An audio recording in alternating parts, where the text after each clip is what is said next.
Hello there folks, my name is Spoonks and I saw Despicable Me 4 and I didn't like it. These movies mean a lot to me. I've been with them since day one. I love the first one. It's so charming, it's so funny, it's so sweet. I genuinely love these movies a lot, especially the first one.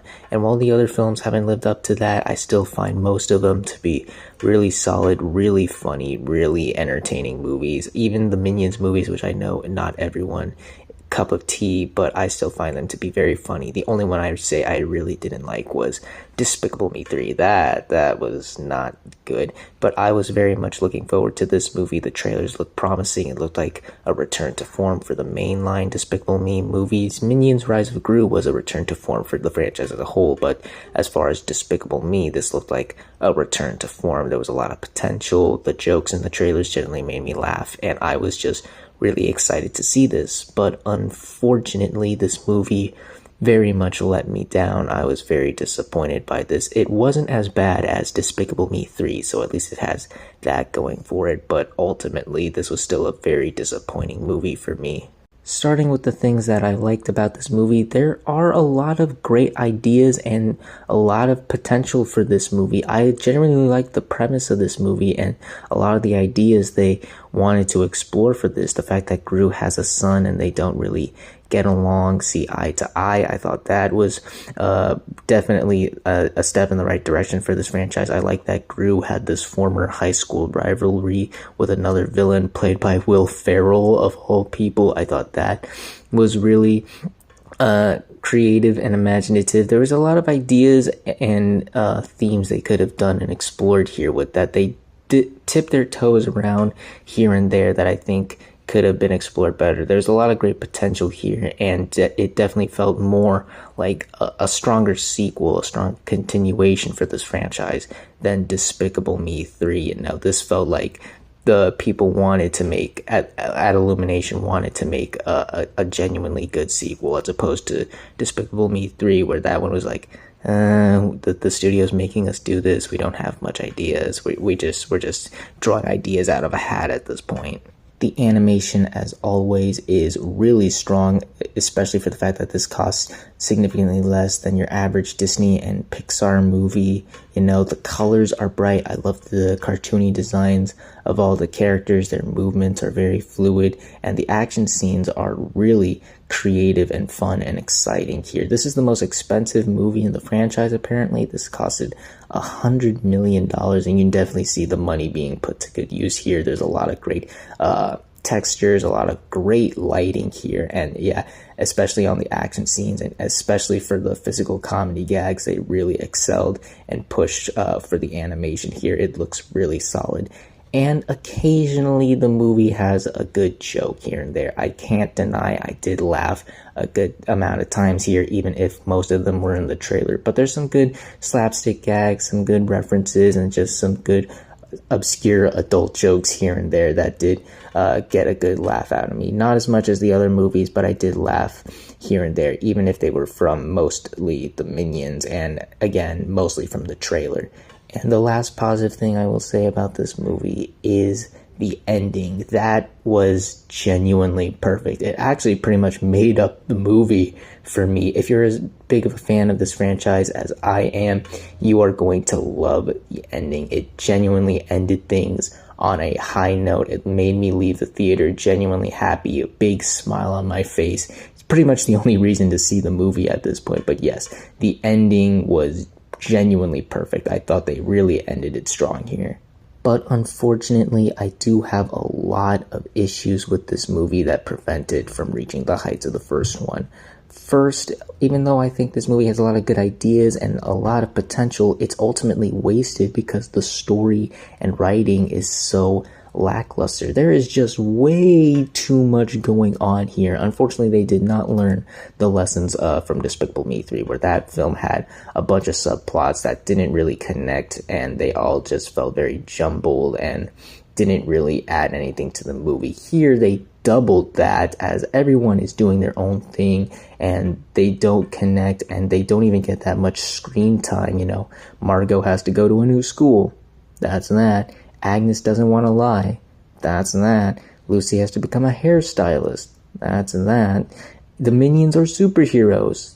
That's that. There's just so much going on, and it causes a lot of the potential and great ideas to become wasted. We don't really get to spend that much time with the villain because we're focused on all these other shenanigans, so he doesn't even feel that much big of a threat. The whole thing with Gru and his baby gets sidelined for all the other subplots. It occasionally comes back. Even the minion stuff feels underutilized here. The superhero stuff where they're superheroes, that's really only one scene in the movie, and then something at the end. There's some stuff with them during the end credits that I was watching that was genuinely funny and entertaining, and I was like, why couldn't more of that be in this movie? So they definitely needed to cut back on the subplots and make this focus on the family aspects and the heart and the comedy, because there was just way too much going on here. There's so much going on that it causes the film to feel way longer than it is. It's an hour and a half, but it honestly felt like 2.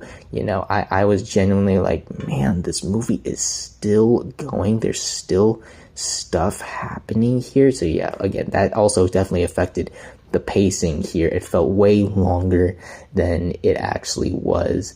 And for a Despicable Me movie, it's also surprisingly not very funny. I laughed a handful of times. Again, mostly it was stuff with the minions and stuff that was in the trailer, but a lot of the jokes here just fell very flat for me. It was just a bunch of physical slapstick gags and some references to movies that have been done to death, Spider-Man 2, Terminator 2, stuff like that, and just a lot of the comedy didn't work for me. Again, the minion stuff felt very underutilized. They're not doing too much stuff with them, and I really think this movie would have benefited from more of the minion shenanigans, stuff from Minions Rise of Gru, where that stuff was genuinely hilarious and had me laughing a lot. Here they're just not doing too much outside of the one that gets stuck in a vending machine. I thought that was really funny, and the superhero stuff, but again, that stuff is not really focused on here because everything is focused on everybody else doing their own thing, and there's not enough time for everyone else. The characters aren't as developed or as strong as they were. They're just going through the motions. They just have to keep doing their own thing for their own reasons, and yet there's not a lot of development, not a lot of exploration on them.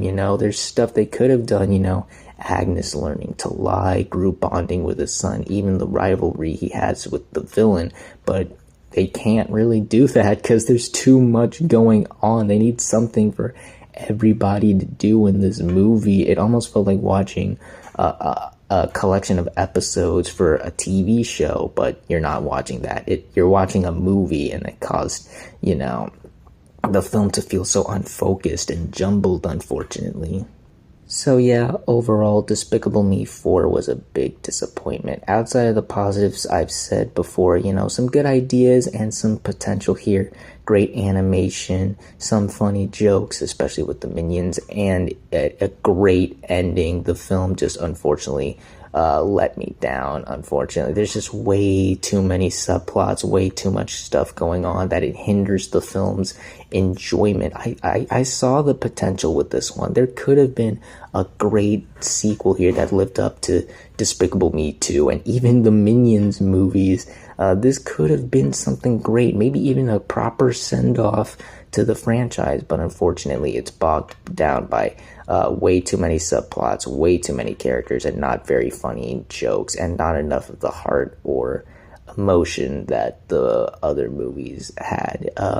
If you're as big of a fan of these movies as I am, again, really the only reason to go check this out is to watch the ending. I think that'll give you everything you wanted out of a Despicable Me 4. If not, then you can just wait for this to drop at home. Yeah, this is not a really must watch, unfortunately. Again, as a big fan of this franchise, this really let me down. So those are my thoughts on Despicable Me 4. What did you all think of it? If you've seen it, did you like it? Did you hate it? Comment down below and let me know. If you like this video, hit the like button. If you like this channel, hit the subscribe button. Follow me on all the social media links at the end of the video. And until next time, everyone, stay sharp. We will